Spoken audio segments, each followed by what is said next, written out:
This is the Simple Secrets from the Wedding Pros podcast. My name is Mitch. I'm the owner of Dayton Mobile DJ, and today I'm joined with my friend David from Airborne Entertainment. We're both located in the Dayton, Ohio area. If you guys are from outside the area, hopefully this podcast will still appeal to you guys in some way, help you guys plan your event. David, what are we going to be talking about today? Today, Mitch, we're going to be talking about the floor plans and specifically where to set up the DJ and some of the other entertainment. I can rant on some floor plans. So, specifically, we're talking about the entertainment portion of the floor plan. So let's go ahead and start with us. As DJs, where do we like to be set up? As close to the dance floor as possible. I agree. Yeah. I agree. Yeah, the majority of the time they try to set us up in a corner, and there are so many problems that can go from setting up a DJ in a corner. So, for example, and one of the things we talked about before we started recording is, where do we set up our speakers? I mean, we're either going to be blaring it right into a table, or we have to run our speakers completely across the room, and then we can't tell whether it's too loud or what's happening. Mm-hmm. So what are some other problems that we run into?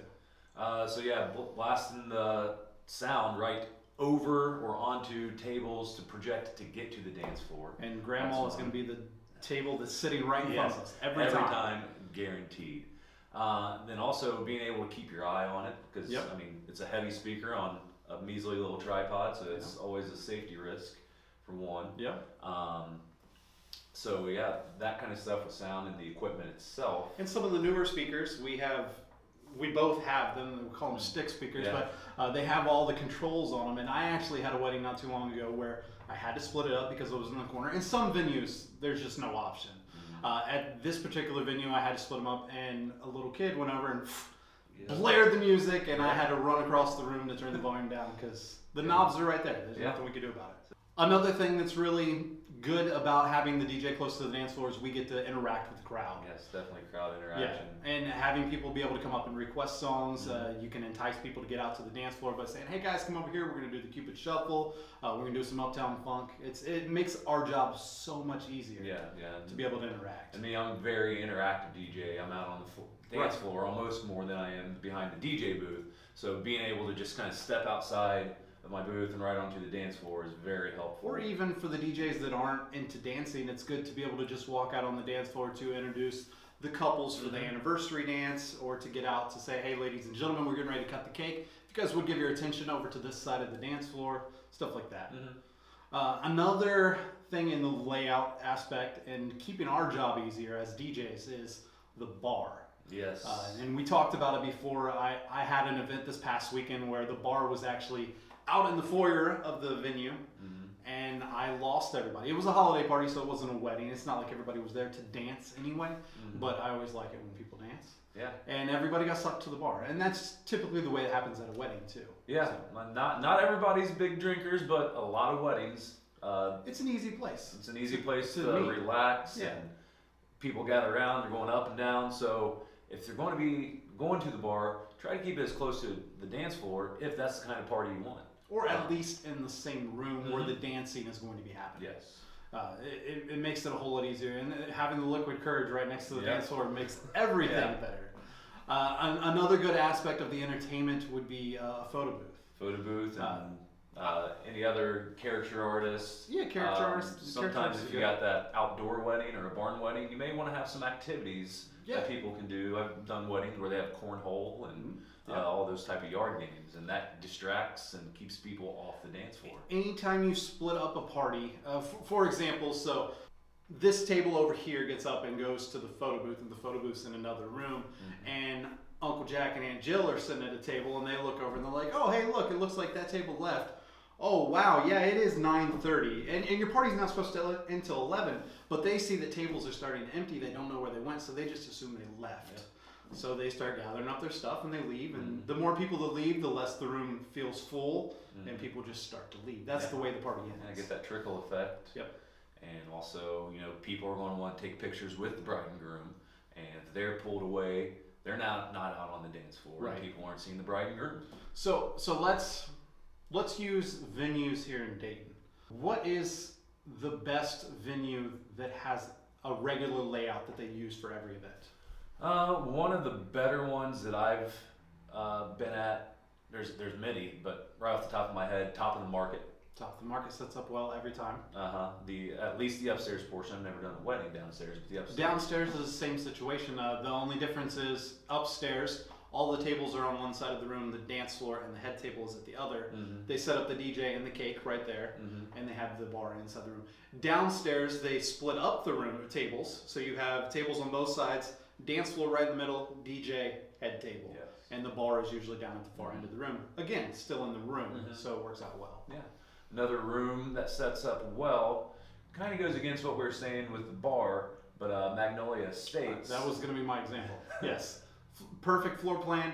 The bar is outside the room. It also, if you have a photo booth at that venue, usually has to be out on the patio as well because limited space. And that's their thing there is they're set up for 120, 150 people. Yes. So you fill up the room, you have to put it somewhere. So. But sound-wise and where the DJ setups in relation to the dance floor, that's a great location. Absolutely. Another big thing with the layouts, in my experience, is setting up the DJ somewhere where it's not going to affect the way everybody can hear. So some venues, they have hard surfaces. So they don't have carpet, they have cement floors, wood ceilings, and drywall walls that just echo, echo, echo, echo, echo. By the time it gets to the other side of the room, it's hard to hear. One of the ways to fight that is to set up the room properly and have the DJ set up to where they can project both ways instead of projecting just one way with an echo coming back. Is there anything else that you can picture that people need to think about while they're setting up a layout? Just allowing people to dance. A large enough dance floor for everyone. Not having to go up and downstairs if you don't have to. Right. Some venues have their food downstairs and the seating is upstairs. Again, that's their limited space, beautiful venues. Right. It's just how it works. But if you can and those are usually the venues that are, this used to be used for this purpose. It's so beautiful repurposing it as a wedding venue. Aside from just the reception layouts, where you can do all your ceremony and your reception all in one and get ready there. Places that have what they call the man cave and the bridal suite. Those are good man places. Caves are a lot of fun. Those are becoming really popular.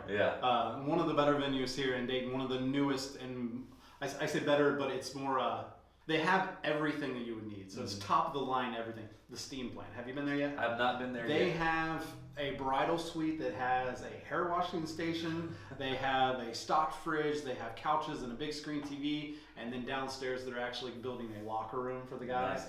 And it's just, a lot of the venues are taking that up to where they get the over-the-top bridal suites and the over-the-top man caves. A lot of fun. Yeah, just room for them to do their thing and relax at the same time. They don't have to rush around as much. Or after the ceremony, and then you do an hour's worth of pictures and you're wore out. A lot of people don't think about the hour's worth of pictures, and then you want to take a break. Yeah, because you got to be on as soon as you step in. Yeah, when you come in the reception hall, nobody is going to leave you alone. You don't. You're going to be lucky if you get to sit down and finish your meal. So a lot of the people don't think about it. You guys can go to that bridal suite and take a break for 15 or 20 minutes before we do the grand entrance. Yeah. And I know everybody's ready to get the party started. It's like, let's go, let's go, let's go. But it goes by so fast. Yes. And if you could just take a little break before you head in for the reception, those places are a lot of fun. Now, you mentioned the dance floor. I've always been of the mindset that if it's a smaller dance floor, it's better. Because if it looks packed, people are more likely to come out and dance.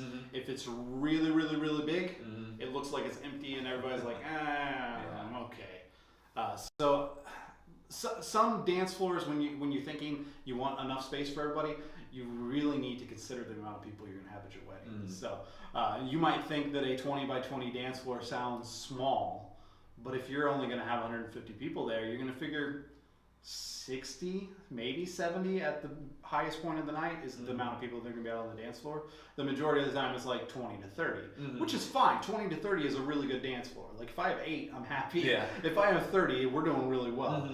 The smaller the dance floor, the more packed it looks, the easier it is for people to break loose and not feel so shy. Yeah. Just my opinion. Yeah, because like you said, it's the mindset and the psychology that, all right, there's more people out there. There's not as many people going to be staring at me. Everyone's going to be having their own good time. Well, anything else you can think of for the floor plans? I think that about wraps it up for floor plans. All right, well, David, thank you so much for joining me in this conversation. Ladies and gentlemen, this is the Simple Secrets for the Wedding Pros podcast.